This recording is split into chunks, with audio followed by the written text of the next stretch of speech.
একটা কথা কি জানেন? পৃথিবীতে সবচেয়ে বেশি মিথ্যা কথা কারা বলে? পৃথিবীতে সবচেয়ে বেশি মিথ্যা কথা বলে পুরুষ মানুষ। নিজের দুঃখ কষ্ট সবকিছু বিসর্জন দিয়ে শুধু পরিবারের জন্য নিজের জীবনের শেষ মুহূর্ত পর্যন্ত ত্যাগ স্বীকার করে এই পুরুষ মানুষ। এর কষ্ট তো কারোর সাথে শেয়ার কখনো করেই না, আবার কখনো কান্নাও করে না, সবকিছু নিজের মধ্যে চেপে রাখে। ভালো থাকার মিথ্যা অভিনয় করে, এরা মিথ্যাবাদী। আসসালামু আলাইকুম এভরিওয়ান, কেমন আছেন? আশা করছি ভালো আছেন সবাই। আমিও আলহামদুলিল্লাহ ভালো আছি আল্লাহ তাআলার রহমতে। বরাবরের মতো নতুন আরো একটা ভিডিও নিয়ে হাজির হয়েছি আপনাদের মাঝে। আশা করছি ভিডিওটির সাথে থাকবেন এবং ভিডিওটি ভালো লেগে থাকবে। আমার ছেলের জন্মদিনের ব্লগটা শেয়ার করতে অনেকটাই দেরি হয়ে গেল, প্রায় 10 দিন হয়ে গেল। তো যাই হোক, ছেলের জন্মদিনের দিন সন্ধ্যাবেলায় সবার জন্য আমি মোগলাই পরোটা বানাচ্ছিলাম। জন্মদিনের ব্লগটা উপভোগ করুন, আর সাথে একটা সুন্দর রেসিপি থাকছে মোগলাই পরোটা বানানোর। ঘরে থাকা অল্প উপকরণ দিয়ে মোগলাই পরোটা এভাবে আপনারা সন্ধ্যার নাস্তায় বানিয়ে নিতে পারেন। যাই হোক, আমি এখানে ময়দা নিয়েছি, ময়দার মধ্যে পরিমাণ মতো লবণ দিয়েছি আর অল্প একটু তেল দিয়েছি। দেখতে পাচ্ছেন ময়দার সাথে কিন্তু আমি তেলটা খুব ভালোভাবে মিক্সড করে নিচ্ছি। তেলের পরিমাণটা ঠিক এমন হতে হবে যেন ময়দাগুলো আপনার হাত দিয়ে চেপে ধরলে দলা পাকানো যায়। অনেকে জানে মোগলাই পরোটা বানানো, তবে যারা জানে না তাদের জন্য আশা করছি একটু হলে উপকার হবে আমার ভিডিওটি দেখলে। মোগলাই পরোটা আমার কাছে বাসায় বানানোটাই ভালো লাগে, দোকানের মোগলাই পরোটাগুলো আমার একটু ভালো লাগে না। যাই হোক, এবার আমি ধীরে ধীরে পানি দিয়ে দিচ্ছি।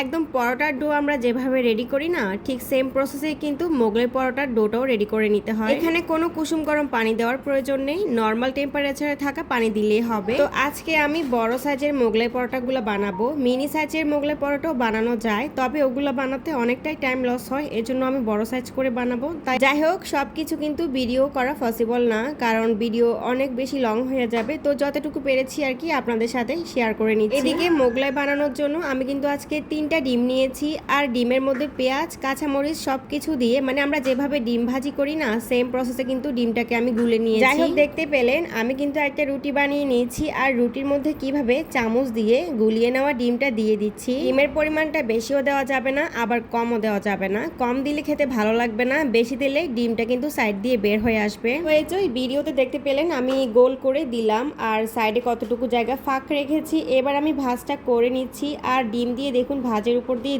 দিচ্ছি, যাতে ভালোভাবে জোড়া লাগানো যায়। মোগলাই পরোটার ভাজটা আমি ঠিক কিভাবে দিচ্ছি এটা আপনারা ভিডিওটা যদি একটু ভালো করে খেয়াল করেন তাহলে বুঝতে পারবেন। তো আমি সহজ এক সাইড থেকে ভাজ করে আমি অন্য সাইড থেকে ভাজটা তার উপর দিয়ে দিলাম, এবং সাইডে আমি ডিম দিয়ে আঠার কাজটা করে নিচ্ছি, মানে জোড়া লাগিয়ে নিচ্ছি। একটা জিনিস কিন্তু আপনাকে খেয়াল রাখতে হবে, এই মোগলাই পরোটা কিন্তু বানিয়ে রাখা যাবে না, মানে এটা বানানোর সাথে সাথেই আপনাকে ভেজে নিতে হবে। এই যে আমি ভাজটাকে দেখুন জোড়া লাগিয়ে নিচ্ছি, আর এখন কিন্তু সাথে সাথেই চুলায় দিয়ে দিব। আপনি যদি 2-3 মিনিটের জন্য এটা এভাবে রাখেন তাহলে কিন্তু এটা নিচের দিকে জোড়া লেগে যাবে এবং আপনার সবগুলো ডিম সাইড দিয়ে বের হয়ে যাবে। আজকের বয়সটা আমি দিনের বেলা দিচ্ছি, এই জন্য কথাগুলো ঠিকঠাক ভাবে বোঝা যাচ্ছে না, মানে বাইরে থেকে সাউন্ডটা আসতেছে।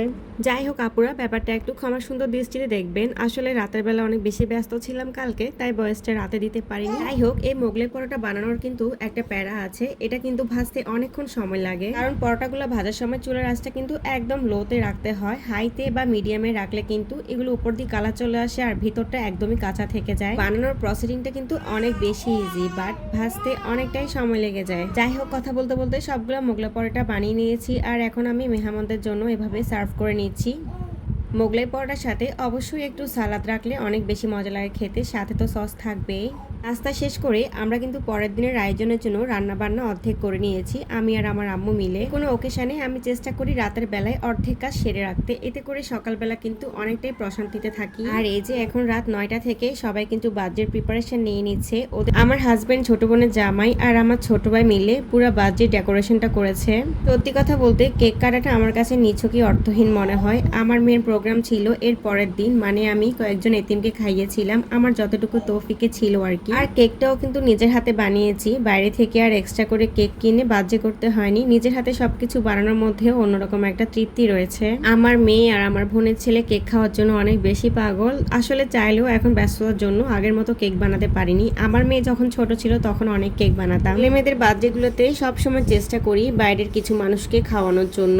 অন্যকে খাওয়াতে পারলে মনের মধ্যে যে কি পরিমাণ শান্তি অনুভব হয়। নিজের হাতে যদি রান্না করে সবাইকে খাওয়ানো যায় তাহলে তো ব্যাপারটা আরো বেশি ভালো লাগে। বছর আমার ছেলের নাম রাখার দিনও সেম আমি এরকম একটা আয়োজন করেছিলাম এবং নিজের হাতে কিন্তু সবকিছু রান্না করেছি।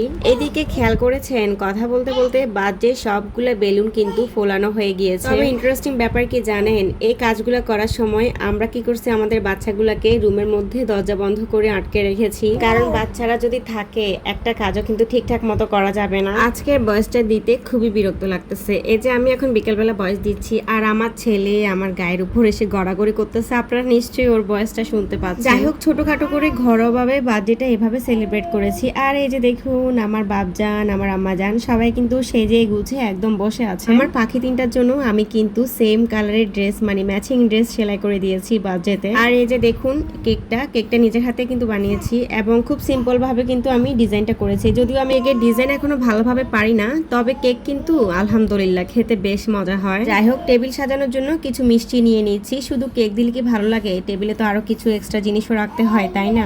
খুব তাড়াহুড়া করে বয়সটা দিচ্ছি। যাই হোক, একটু ক্ষমা সুন্দর দৃষ্টিতে দেখবেন, আসলে পারতাছি না বেবিকে নিয়ে বয়স দিতে। বাচ্চাদেরকে একটু আনন্দ দেওয়ার জন্য কিন্তু এই ছোটখাটো আয়োজনটা করেছি। তো আমি আরেকটা ছোট কেক বানিয়েছিলাম। ছোট কেকটা কিন্তু খুবই কিউট ছিল। তো আমার ক্রিম শেষ হয়ে গিয়েছিল, এই জন্য ছোট কেকটাতে আর ডিজাইন করতে পারিনি। আমার মেয়ে, আমার বোনের ছেলে আমার মেয়ের পাশে, আর আমার ছেলে হচ্ছে আমার বোনের কোলে, দেখতে পাচ্ছেন। যাই হোক, আমার বাচ্চাগুলোর জন্য দোয়া করবেন। আমার মেয়ে তো মহা খুশি, ম্যাচিং ড্রেস পরেছে এই জন্য। ও যখন ছোট ছিল তখন আমি আর ও মিলে অনেক ম্যাচিং ড্রেস সেলাই করতাম, তবে ইদানিং কিন্তু একদমই সেলাই করা হয় না। আর ও কিন্তু আগের ছবি বা ভিডিওগুলো দেখে দেখে এখন আমাকে প্রায় রিকোয়েস্ট করে ওকে একটু ম্যাচিং ড্রেস সেলাই করে দেওয়ার জন্য। আর এই যে দেখুন আমার সোনা বাবাটাকে কোনো মতে একটু একা বসিয়েছি কয়েকটা ছবি আর ভিডিও করার জন্য, বাট উনি কোনোভাবে বসতে রাজি না। তো যাই হোক, যারা যারা আমার আজকের ভিডিওটি দেখছেন সবাইকে রিকোয়েস্ট করবো আমার বাবাটার জন্য দোয়া করবেন আর অবশ্যই অবশ্যই মাশাআল্লাহ বলবেন।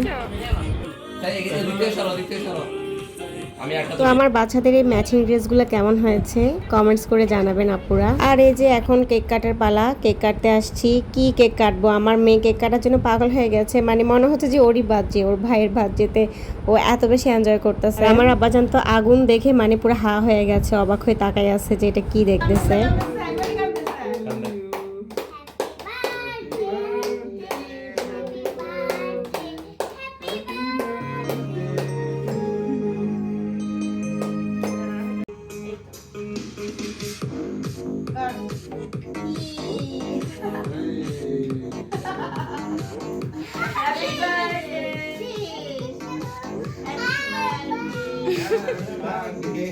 তবে একটা জিনিস খেয়াল করেছেন, আমার মেয়ে কিন্তু সবার আগে কেক কেটে নিজে নিজে খেয়ে নিয়েছে, মানে কেউ জোরে খাইয়ে দিবে তার জন্য ওয়েট করেনি, নিজেরটা নিজে নিয়ে নিয়েছে।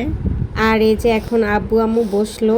তো আমি তো ভেবেছিলাম আমার ছেলে ঘুমিয়ে যাবে, কারণ বাজে করতে করতে প্রায় 12:30 থেকে 1টা বেজে গিয়েছিল, তবে আল্লাহর রহমত যে ও ঘুমায় নাই। যাই হোক, একটা কথা না বললে না, আজকের ভিডিওটি যারা যারা এই পর্যন্ত দেখতেছেন তাদের জন্য মন থেকে অনেক দোয়া থাকবে। আর ভিডিওর কোনো অংশ যদি ভালো লেগে থাকে তাহলে আমার চ্যানেলটি সাবস্ক্রাইব করে চ্যানেলের পাশে থাকবেন আর অবশ্যই লাইক দিতে ভুলবেন না, কারণ আপনাদের ছোট্ট একটা লাইক না আমার চ্যানেলটাকে অনেক দূর এগিয়ে নিয়ে যাবে।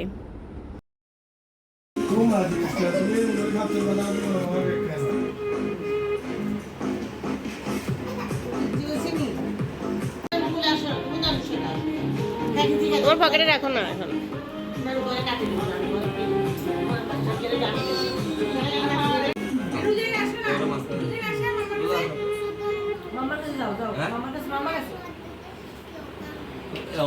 এখন আমার বোনার ভুনার জামাই বসলো, আর এদিকে আমার মেয়ের মন খারাপ হয়ে গেছে। তার একটা কারণ হচ্ছে ওর বার্থডেতে নাকি এরকম করে কেউ আসে নাই, এভাবে করে নাকি সেলিব্রেট করা হয় নাই। আর ভাইয়ের বার্থডেতে সবাই আসছে, অনেক বড় করে মানে সেলিব্রেট করা হয়েছে, এই জন্য সে মন খারাপ করে ফেলেছে।